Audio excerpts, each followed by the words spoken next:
रही है, अपनी झेप मिटाने का काम कर रही है और भारतीय जनता पार्टी मोदी सरकार आंखों में धूल झोंकने का काम कर रही है नौजवानों के। ये युवाओं की आग है, युवाओं का रोष है जो अब मोदी शाह को झेलना पड़ेगा। जैसा कि मैंने आज अपने भाषण में भी कहा था कि प्रत्यक्ष को प्रमाण की ज़रूरत नहीं होती। अग्निपथ घोषणा होते ही जिस तरह से जो पूरी हिंदी बेल्ट है हमारे देश की, जहाँ से सबसे ज़्यादा सेना में भर्तियाँ होती हैं, वहाँ से आक्रोश का गुबार फूटा है, तो मैं समझती हूँ कि वो तो बहते हुए पानी की तरह साफ है। ये क्या देश के साथ मजाक हो रहा है? और युवा आज गुस्से से जब रोष प्रकट कर रहा है तो आप बोल रहे हो कि वो हिंसक हो रहा है। आपके सांसद एमपी दिल्ली में मंच पे चढ़ के गोली चलवाने की बात करते हैं, गोली से मार दो ऐसी बात करते हैं, उन पर एफआईआर भी नहीं करते हो। युवा नौकरी मांग रहा है तो आप बोल रहे हो कि हिंसक हो रहा है। आप किसानों के लिए कानून बनाते, कहते हैं हमने किसानों के लिए फायदा किया, और 1 साल तक किसान उसके खिलाफ प्रदर्शन करते हैं, 700 किसान शहीद हो जाते हैं। आप कहते हैं नोटबंदी और जीएसटी में हमने देश का फायदा किया, और आप केवल नोटबंदी में 50 दिन में 60 परिवर्तन करते हैं। जब जीएसटी की बात आती है तो आप 10 महीने में 376 परिवर्तन करते हैं। ना आप अर्थशास्त्रियों की सुनते हैं, ना आप विपक्ष की सुनते हैं, ना आप किसी भी एक्सपर्ट की सुनते हैं, ना आप ज्वाइंट पार्लियामेंट्री कमेटी बुलाते हैं, ना आप सर्वदलीय बैठक बुलाते हैं। आपने लोकतंत्र को, मोदी जी ने एक तानाशाही व्यवस्था में परिवर्तित करने का फैसला कर लिया है, और यही कारण है कि चाहे विपक्ष की मजबूत आवाज़ राहुल गांधी जिस तरह से महंगाई पर सवाल पूछते हैं, किसान आज 27 रुपया क्यों कमा रहा है ये पूछते हैं, 2 करोड़ नौकरी का वादा करके 12 करोड़ नौकरियां चली गई, ऐसा क्यों हुआ ये पूछते हैं, चीन की घुसपैठ लगातार क्यों बनती जा रही है ये पूछते हैं। तो आज राहुल गांधी से डरकर आप ईडी बिना एफआईआर दिखाए, बिना शेड्यूल्ड ऑफेंस बताए आप ईडी से पूछताछ कर रहे हैं। लेकिन मैं ये कहना चाहती हूँ कि आज जो आप यहाँ हुजूम देख रहे हैं जनता का, कांग्रेस के संघर्ष के साथियों का, कांग्रेस पार्टी इस तरीके के दमन से डरने वाली नहीं है। चाहे सैनिकों को उनका हक दिलाने की बात हो, और ज़रूरी है ये बात, क्योंकि तन समर्पित मन समर्पित के भाव से सैनिक देश में आता है, सेना में भर्ती होता है नौजवान, और वो ये मानता है, वो कहता है कि मैं सर्वोच्च बलिदान दूंगा। आपने कहा था 1 रैंक 1 पेंशन, आज वो 9 रैंक 9 पेंशन हो गया है। अग्निवीर कहकर आप अग्नि परीक्षा ले रहे हैं, आग में झोंकने का काम कर रहे हैं, लेकिन आप एक डिस्चार्ज पैकेज नहीं देंगे, आप फ्री मेडिकल, फ्री कैंटीन की सुविधा नहीं देंगे, आप नाम नमक निशान से वंचित कर देंगे, और आपने कह दिया अप टू 25%, यानी 25 भी होगा कि नहीं वो मालूम नहीं।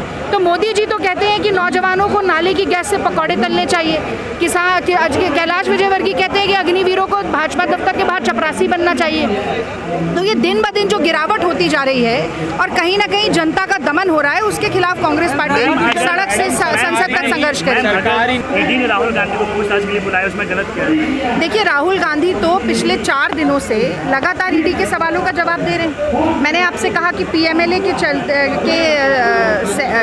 के अंतर्गत अगर एफआईआर लॉन्च नहीं है तो ईडी का जुरिस्डिक्शन नहीं बनता। आप एफआईआर लॉन्च करिए, और मैं कह रही हूँ एफआईआर सार्वजनिक की जाए। सेक्शन 66 पीएमएलए का कहता है कि आप सिलेक्टिव लीकेज नहीं कर सकते। क्यों ये कहा जा रहा है कि राहुल गांधी कोऑपरेटिव नहीं है? सूत्र कौन से सूत्र हैं? ईडी और राहुल गांधी को पता है क्या बात हो रही है। अगर एक नकारात्मक छवि बनाने के लिए लीक किया जा रहा है तो आप कैमरा लगाइए, आप पारदर्शिता से पूरी जनता को दिखाइए कि क्या सवाल पूछ रहे हैं और क्या जवाब दिए जा रहे हैं। पर वो कहते हैं ना कि जिसके मन में मैल होता है, जिसकी दाढ़ी में तिनका होता है, असल में चोर वही होता है। तो इसीलिए विपक्ष की आवाज़ को दबाने के लिए कि राहुल गांधी डर जाएं, मैंने आज कहा कि कांग्रेसियों के खून में बहुत लोहा है, हम डरने वाले नहीं हैं, हम सड़क से संसद तक करेंगे। आप लोग अग्निवीरों को भड़का रहे हैं। जैसे ही अग्निपथ की घोषणा होती है, स्वतः एक आक्रोश उमड़ता हुआ दिखाई देता है। हम ये कह रहे हैं कि आप इसमें सुधार करिए। अगर शॉर्ट सर्विस कमीशन के ऑफिसर्स को सुप्रीम कोर्ट ने ये कहा है कि आपको फ्री मेडिकल, फ्री कैंटीन की सुविधा देनी है, तो इन लोगों ने क्या बिगाड़ा है? अब कल ये कह दिया गया कि पुरानी सारे एग्जाम निरस्त किए जा रहे हैं। तपती धूप में बिना पाँव में जूता पहने आप किसी हाईवे से निकल के देखिए देश के, लगातार ये नौजवान, इनके पास पेट में खाना नहीं होगा लेकिन ये दौड़ेंगे, क्योंकि एक सेना के प्रति समर्पण है, अपना सेना में भविष्य देखते हैं, देश की रक्षा करना चाहते हैं। तो नरेंद्र मोदी जी 56 इंच के सीने की बात करते, पर अगर धड़कता हुआ दिल होता ना मोदी जी के पास, तो इन नौजवानों के सपनों को चकनाचूर नहीं करते। हम क्या कह रहे हैं? हम कह रहे हैं कि इस तरह से अपनी बात जनता के मन पे, नौजवानों के मन पे मत थोपिए, इसमें सुधार लाइए। पर आप विपक्ष से बात नहीं करेंगे, आप संसद की समिति नहीं बुलाएंगे। हम क्या कह रहे हैं? AK एंटनी जी ने 2013 में ये प्रोविजन लाया था कि 10% रिटेन किया जाए जो सेवानिवृत्त होते हैं। देश में 55,000 सेवानिवृत्त होते हैं सैनिक हर साल में, और जो रीसेटलमेंट डायरेक्टरेट है वो कहती है 2 से 3% को नौकरी मिलती है। अभी खट्टर जी ने कहा हम नौकरी देंगे हरियाणा सरकार में। खट्टर जी ने 2019 से 2021 तक 834 नौकरियां दी केवल। तो ये किस तरह का मजाक है? आप लगातार बेवकूफ़ बनाने का काम करेंगे तो कांग्रेस पार्टी आपका भांडाफोड़ कर देगी। तमाम सेना के अधिकारी उतर गए इसकी अच्छाई बताने। देखिए, ये जनता, आप कोई भी आज आकर अपनी बात कहे, ये जनता को मानना है, जनता और उन नौजवानों को मानना है जो नौजवान भर्ती के लिए इतने सालों से तैयारी करके परीक्षा पास किए हुए बैठे हुए। अगर एक मिनट रुक जाइए, अगर वो नौजवान इस पूरी प्रक्रिया को स्वीकार नहीं करते हैं तो कोई भी आकर बोले।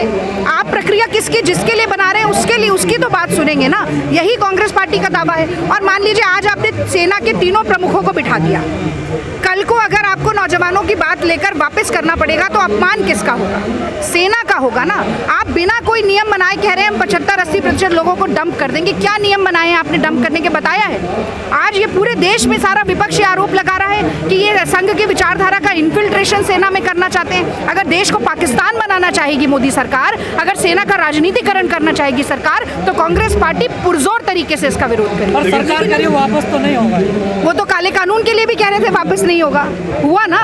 वो तो भूमि अधिग्रहण बिल के लिए भी कह रहे थे वापस नहीं होगा, घुटने टेकने पड़े ना। तब भी प्रचंड बहुमत था, आज भी प्रचंड बहुमत है। जनता की मर्जी को बुलडोज करके भारत में कोई सरकार न चली है न चल पाई। देखिए, 8 साल से आपने तलवार और डंडे लेके युवाओं को हिंसा सिखाई।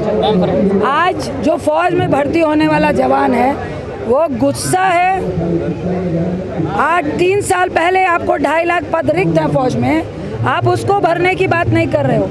3 साल से जवान हमारा युवा दौड़ रहा है, रनिंग कर रहा है, प्रैक्टिस कर रहा है, और अचानक से आप कहते हो, पहले बोला कोरोना है, आप कह रहे हैं कि ऐसा करो कॉन्ट्रैक्ट बेस पे ठेकेदारी प्रथा में फौज में आप 4 साल के लिए यंग होता हुआ युवा 18 साल में फौज में भर्ती हो, और जब तक वो जवान हो, जब शादी की उम्र हो तो भैया तुम रिटायर हो। और आप राठौर साहब आपके बोल रहे हैं कि 11 लाख रुपए तो मिल जाएंगे। ये तो वही हुआ जब 2 करोड़ युवाओं को नौकरी देने की बात थी, आपने बोला मैंने नौकरी नहीं रोजगार की बात की थी। भैया आप ठेले में पकौड़े भी लगा लोगे तो कमाई हो जाएगी। दूसरी बात, आपके डिफेंस मिनिस्टर कह रहे हैं कि उससे फौज और बढ़िया होगी। हमारी फौज वर्ल्ड क्लास है, ये हम नहीं, ये डाटा कहता है। आप उसको 3rd क्लास बनाने में लगे हो क्या? आप कॉन्ट्रैक्ट बेस पे जो फौजी जज्बात से बॉर्डर पे लड़ने जाता है, आप उसको कह रहे हो कि ठेकेदारी में जाके देश की रक्षा करो, और उसको आप बोल रहे हो कि 23 साल के होते होते आपको जो 11 लाख रुपए मिलेंगे आप कुछ भी कर लेना। दूसरी बात तो ये बताओ, 28,000 मैक्सिमम मंथली उसको मिलेगा, मैक्सिमम उसका 40,000 जाएगा।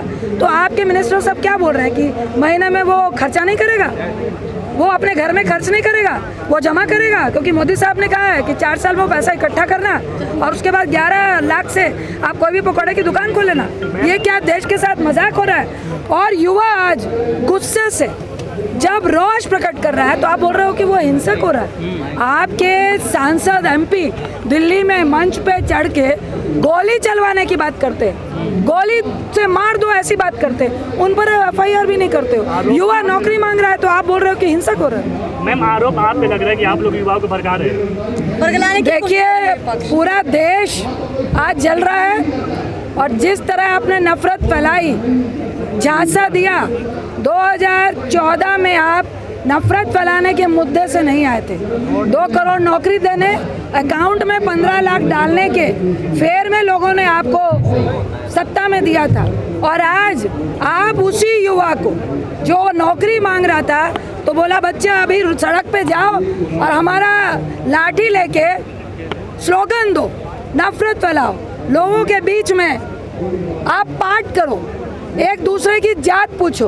आज वही युवा उससे निकलकर, अनभक्ति से निकलकर नौकरी मांग रहा है, तो आज उन युवाओं को भी, आप जैसे युवाओं को भी पता चल रहा है कि आखिर में सत्ता पाने के लिए ये मोदी शाह ने किया क्या।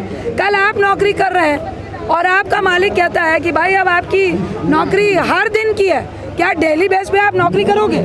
आपको कहा जाएगा कि 500 रुपये देना बहुत है, आपको 1 साल देंगे, आप काउंट कर लो भैया कितने पैसे होंगे, उसके बाद कोई काम खोज लेना। ये युवाओं की आग है, युवाओं का रोष है, जो अब मोदी शाह को झेलना पड़ेगा।